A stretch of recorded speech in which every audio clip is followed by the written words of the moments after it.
நீங்க நினைக்கலாம் எனக்கு சரி கட்டப்படலை. ஆனால் பைபிள் சொல்லுது நம்ம எல்லார் பாவங்களுக்கான அந்த நீதியை சரி கட்டுதல் சிலுவையிலே 2000 வருஷங்களுக்கு முன்பாக நிறைவேறி முடிந்தது.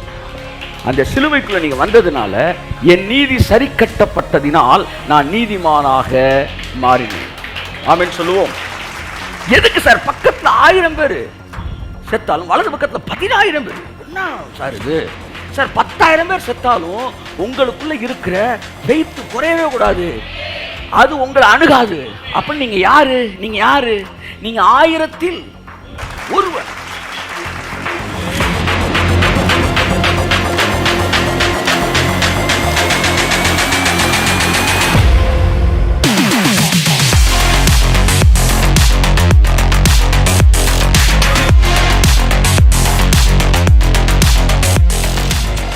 தரித்திரருக்கு சுவிசேஷம். அந்த சுவிசேஷத்துக்குள்ளதான் கட்டவிழ்த்தல், ஆறுதல், நீதி சரி கட்டுதல், இது எல்லாமே நடந்துருச்சு.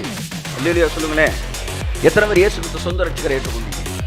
உங்களுடைய பாவங்களுக்கான நீதி சரி கட்டப்படுதல் நடந்துருச்சா இல்லையா? அப்ப பூமி நீதிமானுக்கு பூமியிலே சரி கட்டப்பட்டுருச்சா இல்லையா? கையை தட்டுங்க சார், கையை தட்டுங்க சார்.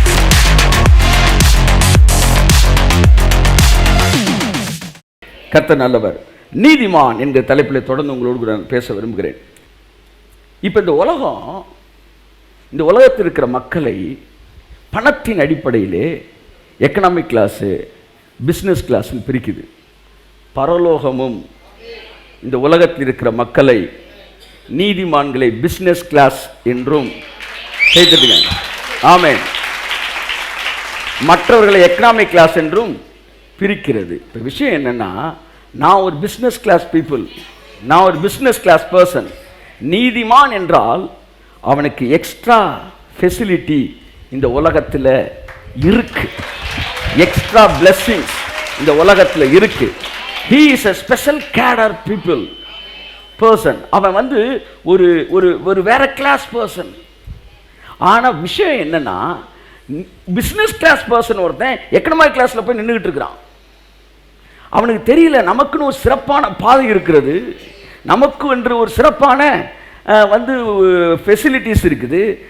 ஆகவே என்னுடைய கிளாஸ் வேற, என் கிளாஸுக்கு இருக்கிற அந்த உரிமைகளை நான் என்ன செய்ய வேண்டும்? அனுபவிக்க வேண்டும். ஆனால் இந்த பூமியில் நம்முடைய ரத்தத்தினால் கழுவப்பட்டவர்களை தேவன் பிஸ்னஸ் கிளாஸாக தான் வச்சிருக்கிறாரு.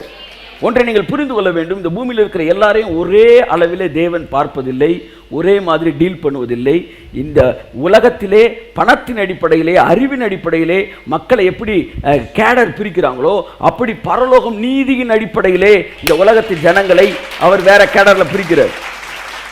அவருடைய கேடரில் பிஸ்னஸ் கிளாஸ் யாருன்னா தேவனுடைய ரத்தத்தில் கழுவப்பட்ட நீதிமான். ஆமென். The world categorizes the people according to the financial status, but heaven categorizes the people according to the righteousness level. Amen. They are business class, but the righteous people never claim their facilities. Amen. But Bible is ready to give all the facility for the business class people in their standard. So உங்களுடைய அளவிலே உங்களுக்கான ஆசீர்வாதங்கள் அந்த Bible எழுதி வச்சிருக்கிறார். எப்படி business class பீப்புளுக்கு தனி கவுண்டர் வச்சிருக்கிறாங்களோ, தேவன் வந்து நீதிமானுக்கு தனி கவுண்டர் வச்சிருக்கிறார். அவன் பாதை வேற பாதை, ஓம் பாதை ராஜ பாதை. பைபிள்ல ஆசீர்வாதங்கள் அட்ரஸோட தான் கொடுக்கப்படுகிறது. இது பிசினஸ் கிளாஸ் பீப்புளுக்கு எப்படி அங்க கவுண்டருக்கு மேல போர்டு இருக்குதோ, அப்படி பைபிள்லயும் போர்டு இருக்கு.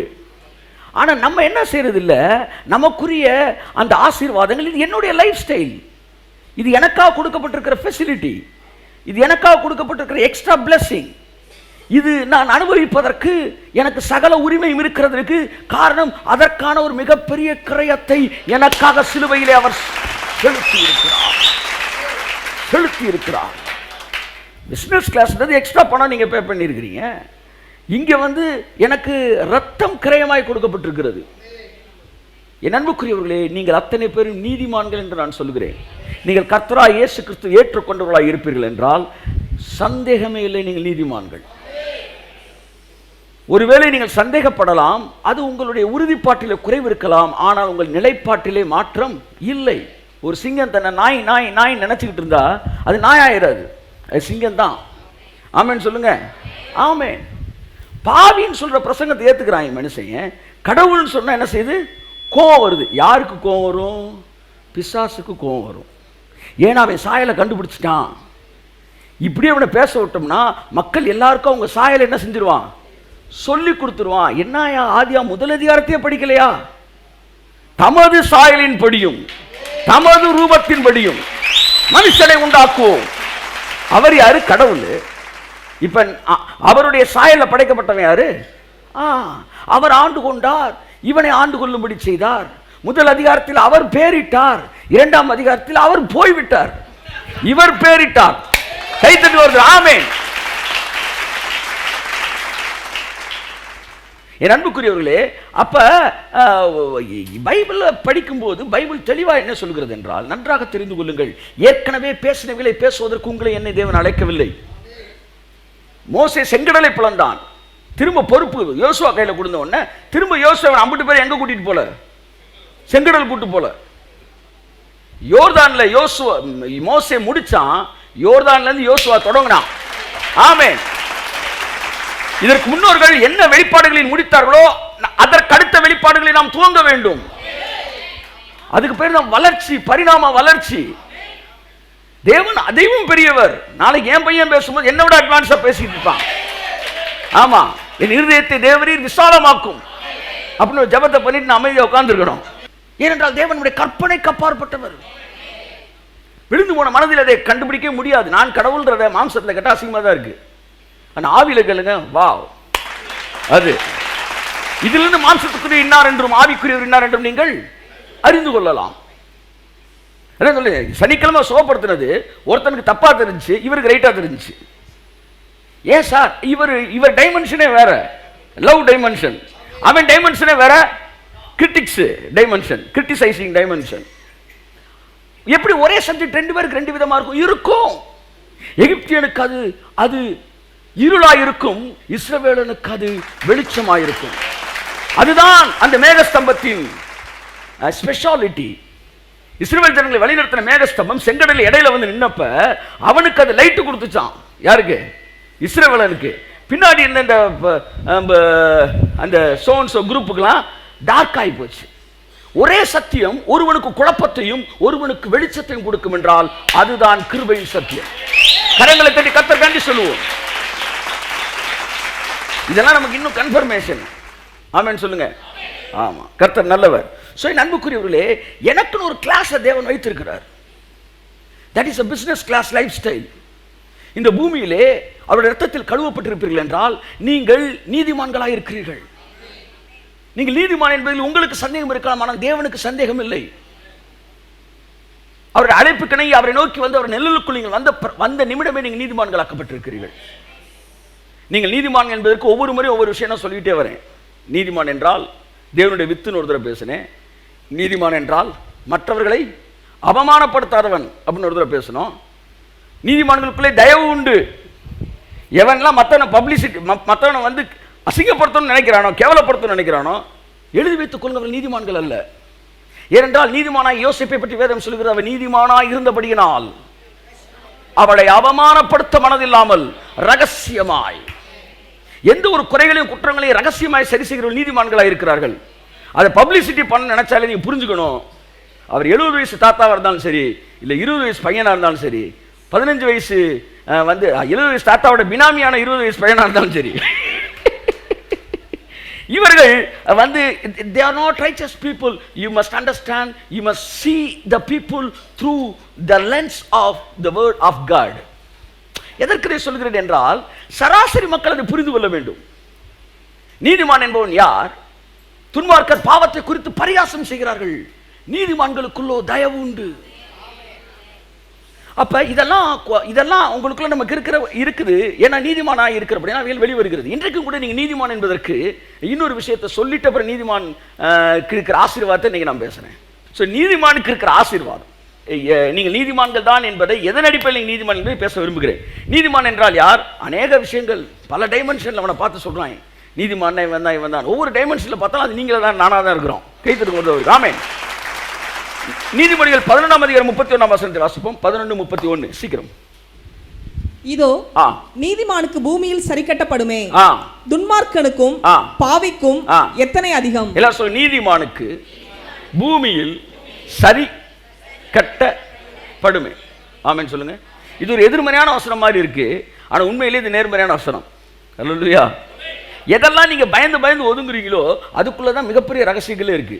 தூளை போல, தூசி புழுதியை போல செல்வத்தையும் ஆற்று மணலை போல வஸ்திரங்களையும் சேர்த்து வைப்பான்.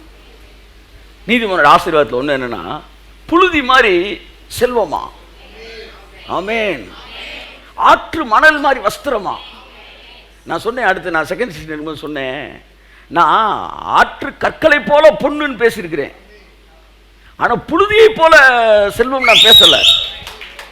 இதுலேருந்து என்ன தெரியுதுன்னா, பிசாசு எங்கெல்லாம் போகக்கூடாதுன்னு சொல்றானோ அங்கதான் தேவன் ஒரு பெரிய ஆசீர்வாதத்தை வச்சிருக்கிறார். பிசாசு எந்த செய்தியெல்லாம் கேட்கக்கூடாதுன்னு சொல்றானோ அந்த செய்திக்குள்ளதான் உங்க வாழ்க்கையை மாற்றக்கூடிய ஆசீர்வாதம் இருக்கு. அதை நீங்க புரிஞ்சுக்கணும். பைபிள்ல நீங்க ஒரு மாதிரி வசனமா இருக்கணும்னு நீங்க பயந்துடக்கூடாது. அதுதான் உங்களோட ஆசீர்வாதம். அதுல ஒண்ணுதான் இது, நீதிமானுக்கு பூமியில் சரி கட்டப்படும். அப்படி என்ன அர்த்தம்னா, இந்த பூமியில ஒருவனுக்கு சரி கட்டப்படும் என்றால் அவன் நீதிமான். ஏனென்றால் நியாய தீர்ப்புல அவனுக்கு தண்டனை இல்லை. அப்ப நீதிமான் தான் செய்யற பாவங்களுக்கெல்லாம் அந்த பூமியில அடி வாங்கணும். அப்படி அடி வாங்கிட்டா பரலோக போகும்போது சொல்லுவார், தம்பி உன்னை நான் அங்கேயே, ஆமா ஆமா ஆமா உன்னை கூட 4 பேர் அசிங்கப்படுத்தி இது பண்ண, ஆமாம்மா, ஆனால் அந்த அம்மா அவையெல்லாம் நான் அசிங்கப்படுத்தல, ஆமாம் அவங்கள தூக்கிக்குள்ளே போட்டு தாக்கு, நீ என்னப்பா நீ உள்ளே போயிருப்பா, நீ அடி வாங்கிட்டு, நீ அடி வாங்கிட்டீங்கன்னு வச்சுக்கோங்களேன், கர்த்தருக்கு சந்தோஷம், உங்களை அமைதியாக விஐபி பாஸில் உள்ளே கூட்டி போயிடுவாங்க. ஏன்னா நீதிமானுக்கு பூமியில் சரி கட்டப்பட்டது. அல்லேலூயா. இப்போ என்ன சொல்றாருடா, நம் எல்லாருடைய பாவங்களுக்கான நீதி இந்த பூமியில் சரி கட்டப்பட வேண்டும். நீங்க நினைக்கலாம் எனக்கு சரி கட்டப்படலைன்னு, ஆனால் பைபிள் சொல்லுது நம்ம எல்லார் பாவங்களுக்கான அந்த நீதியை சரி கட்டுதல் சிலுவையிலே 2000 வருஷங்களுக்கு முன்பாக நிறைவேறி முடிந்தது. அந்த சிலுவைக்குள்ள நீங்க வந்ததுனால என் நீதி சரி கட்டப்பட்டதினால் நான் நீதிமானாக மாறினேன். ஆமென் சொல்லுவோம். பூமியிலே நீதிமானுக்கு சரி கட்டப்படும். இன் அதர் வேர்ட்ஸ், எவனுடைய பாவங்களுக்கு நீதி சரி கட்டப்பட்டதோ அவனெல்லாம் சரி கட்டப்பட்டபடியினால் நீதிமான் ஆகிவிட்டான். உண்மையா இல்லையா? ஒரு திருட்டு கேஸுக்கு 3 மாசம் உள்ள வைக்கிறான்னா 3 மாசம் உள்ள இருந்துட்டு வந்துட்டான்னா அதுக்கப்புறம் நீதிமானா பாவியா? ஆனா ஜெயிலுக்கு போகாத வரைக்கும் அவன் எத்தனை வருஷம் சுத்திக்கிட்டு இருந்தாலும் யாருதான்? பாவிதான். ஆனா தண்டனை வாங்கிட்டானா அவன் நீதிமான், தைரியமா போலாம். அப்ப நம்ம எல்லாருடைய பாவங்களுக்கும் நம்ம தண்டனையை வாங்கிட்டோம்னு வச்சுக்கோங்களேன், அதுக்கப்புறம் நம்ம நீதிமான். தண்டனை வாங்காத வரைக்கும் நம்ம குற்றவாளி. அப்ப நம்ம எல்லாருடைய பாவங்களுக்கான ஒரு தண்டனையை கொடுக்கிற நாள் இருக்கு பார்த்தீங்களா, அதுதான் நீதியை சரி கட்டும் நாள். இந்த நீதியை சரி கட்டுவது நீயும் நானும் பிறப்பதற்கு முன்பாகவே நமக்காக தன்னுடைய சொந்த குமாரனை அனுப்பி சிலுவையிலே அந்த நீதியை அவர் சரி கட்டினார். என்னுடைய பாவத்திற்கான அடி அங்கு விழுந்ததினால் என் நீதி சரி கட்டுதல் அங்கே முடிந்தது.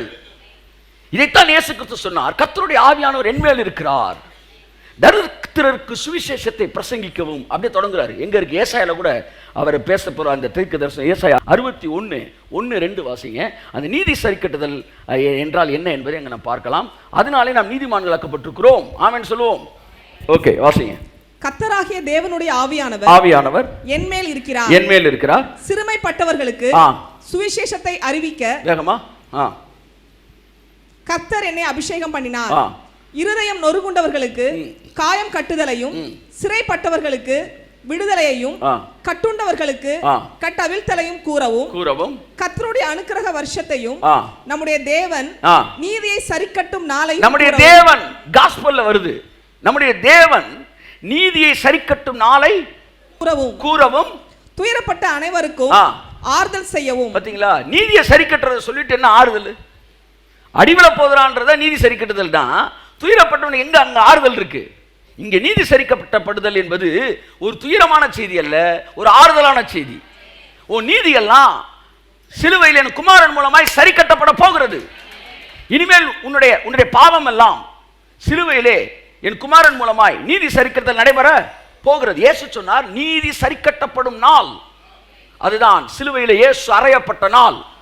அந்த நீதி சரிக்கட்டப்படுகிற நாளை நீங்கள் பிரசங்கிப்பீர்கள் என்றால் அதுதான் சுவிசேஷம். கைத்தட்டுங்க ஒருத்தவருக்கு. ஆமென். ஏனென்றால் அங்குதான் நீதி சரிக்கட்டப்படுகிறது. ஏன்னா அது ஃபுல்லா பாருங்க காஸ்பல்ல வருது. தரித்திரருக்கு சுவிசேஷம். அந்த சுவிசேஷத்துக்குள்ள தான் கட்டவிழ்த்தல், ஆறுதல், நீதி சரி கட்டுதல், இது எல்லாமே அங்க நடந்துருச்சு. அல்லேலூயா சொல்லுங்களேன். எத்தனை பேர் இயேசு கிறிஸ்து சொந்த ரட்சகரை ஏற்றுக்கொண்டீங்க? உங்களுடைய பாவங்களுக்கான நீதி சரி கட்டப்படுதல் நடந்துருச்சா இல்லையா? அப்ப பூமி நீதிமானுக்கு பூமியிலே சரி கட்டப்பட்டுருச்சா இல்லையா? கையை தட்டுங்க சார், கையை தட்டுங்க சார். நான் ஒரு நீதிமான், ஏனென்றால் எனக்கு பூமியிலே சரி கட்டப்பட்டது. பக்கத்துல சொல்லுங்க, நான் ஒரு நீதிமான் ஏனென்றால் எனக்கு பூமியிலே சரி கட்டப்பட்டது. கரங்களை தட்டி கர்த்தருக்கு நன்றி சொல்லுவோம். ஆகவே நீங்க எப்பவுமே நீதிமான் என்கிற மனநிலையில் இருக்க வேண்டும், நீதிமன்ற உணர்வில் இருக்க வேண்டும். 100 பேர் உங்களை பாவியாக பேசலாம், பாவியாக பார்த்தாலும் உங்களுக்குள்ள அந்த அந்த நீதிமன்ற கோட்டடு பர்சனை நீங்க என்ன செய்யணும்? இருக்கணும். இந்த லேமினேட்டட் அப்படின்னு அந்த you must be a laminated person. ஆமென். ஒரு பேப்பரை லேமினேட் பண்ணிட்டீங்கன்னா காஃபியை ஊற்றினாலும் சரி, டீயை ஊற்றினாலும் சரி, அது அப்படியே தொடச்சிட்டு போயிட்டு இருக்கும். நீங்களும் நானும் இயேசுவின் ரத்தத்தினாலே லேமினேட்டட் பர்சன்.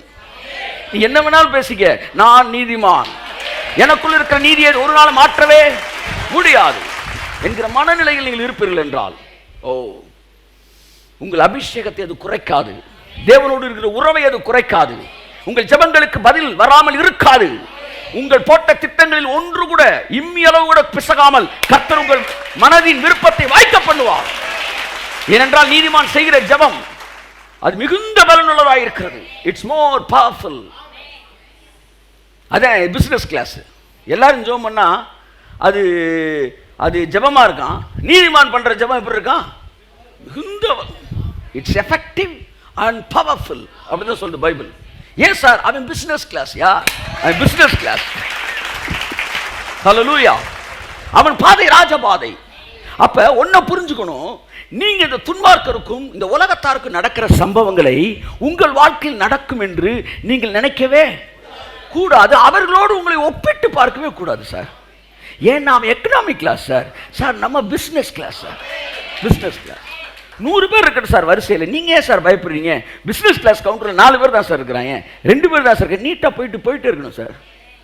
நீங்க அதை பார்த்து பதற வேண்டிய அவசியம் இல்லை சார். உங்களுக்குன்னு வேற பாதையை தேவன் வச்சிருக்காரு சார். இதை உங்க மைண்ட்ல நல்லா வாங்கிக்காங்க சார். உங்கள் இருதயத்தின் முடிச்சுகள் அவிழும் போது உங்களை சுற்றி இருக்கிற சூழ்நிலைகள் மாறுகிறது. உங்களுக்கு அது நடக்கும். எல்லாருக்கும் அது நடக்கல, உங்களுக்கு அது நடக்கும். ஏன்னா நீங்க பிசினஸ் கிளாஸ். ஆமென் சொல்லுவோம். நீங்க ஹை கிளாஸ், நீங்க விஐபி கிளாஸ். ஆமென் சொல்லுவோம். ஆமென், ஆமென். அப்படித்தான் உங்களுக்கு முன்னாடி மெடிக்கல் சிக்னல் வேலை பார்க்காது, உங்களுக்கு முன்னாடி வந்து பில்லி சுனிய வேலை பார்க்காது, உங்களுக்கு முன்னாடி வந்து வேற என்ன செய்வினை செய்யப்பட்ட வேலை பார்க்காது. ஏன்னா உங்கள் பாதை ராஜபாதை. ஒன்னே ஒண்ணு நீங்க மனசுல வச்சுக்கோங்க, என் தேவன் எனக்கு ஒன்று பாதை வைத்திருக்கிறார். அந்த பாதை இந்த உலகத்தின் விதிகளுக்கு அப்பாற்பட்டது.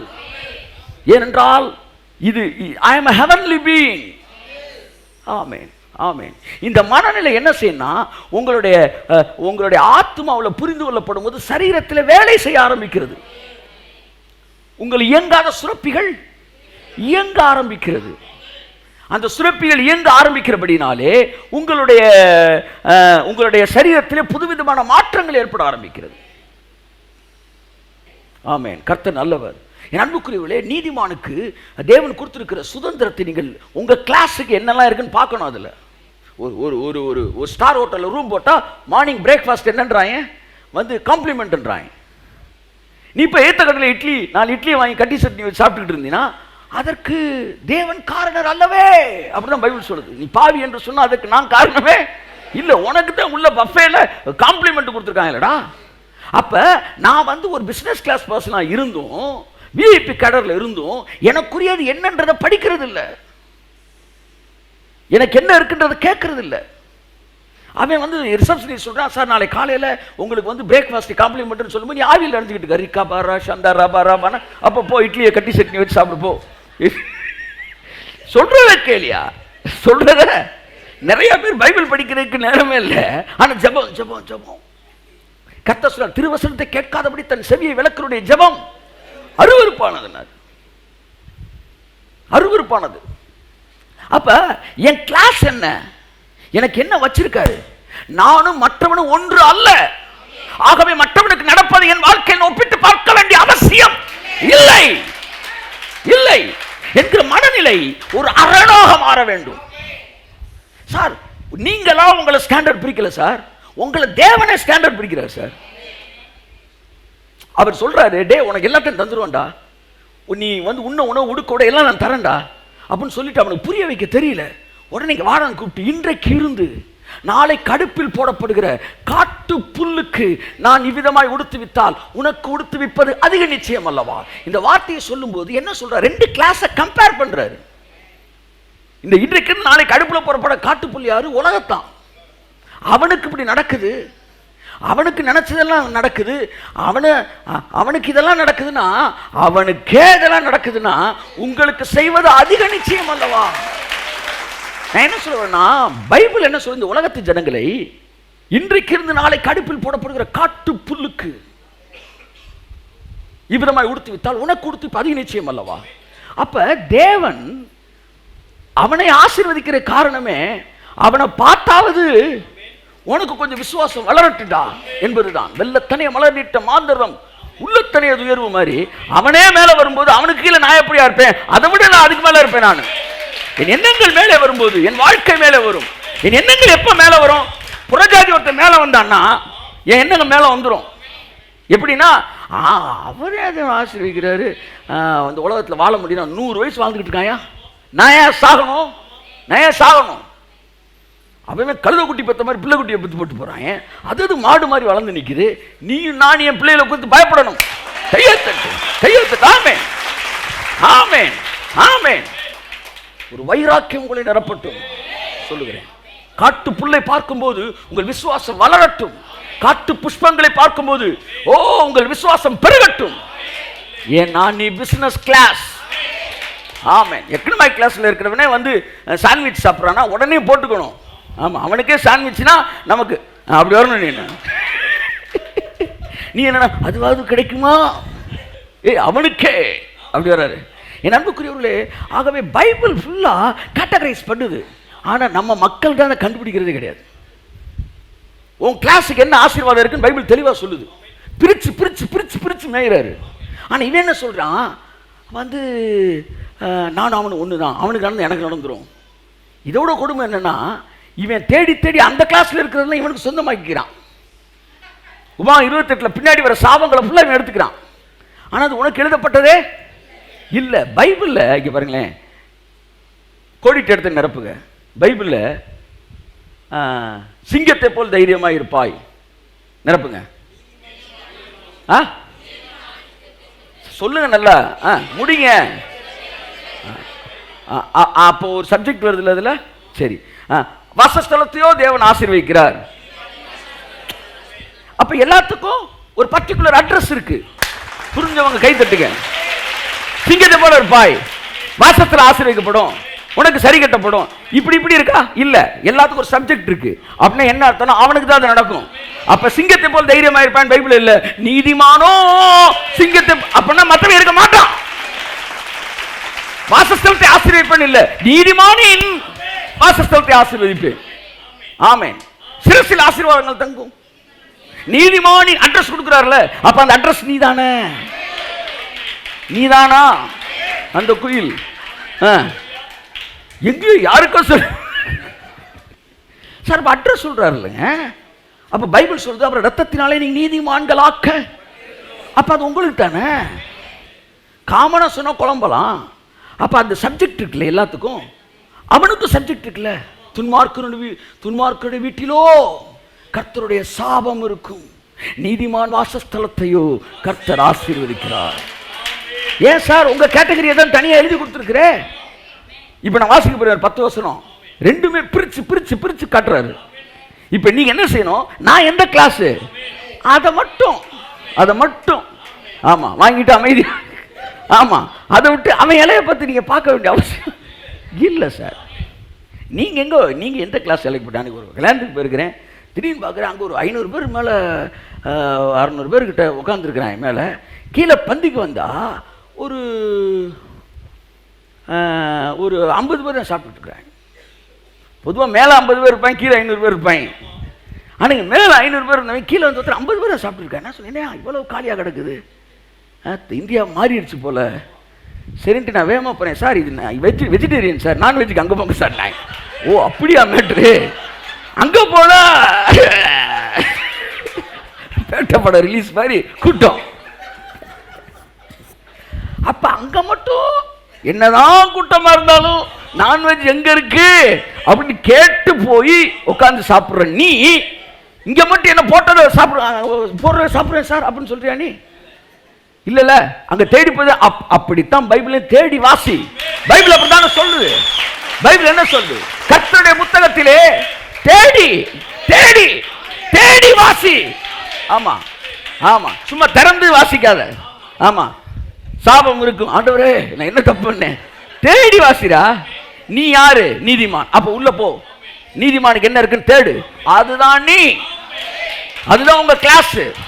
ஒரு பிசினஸ் கிளாஸ் பீப்புள் வந்து ஒரு ஒரு எக்கனாமிக் கிளாஸ் பர்சனோட உடைய விஷயத்தை பற்றி என்ன செய்யக்கூடாது, அதை போட்டு குழப்பக்கூடாது. தேவன் தேவன் பிரிக்கிறவர், பிரித்து தான் ஆசீர்வதிக்கிறார்.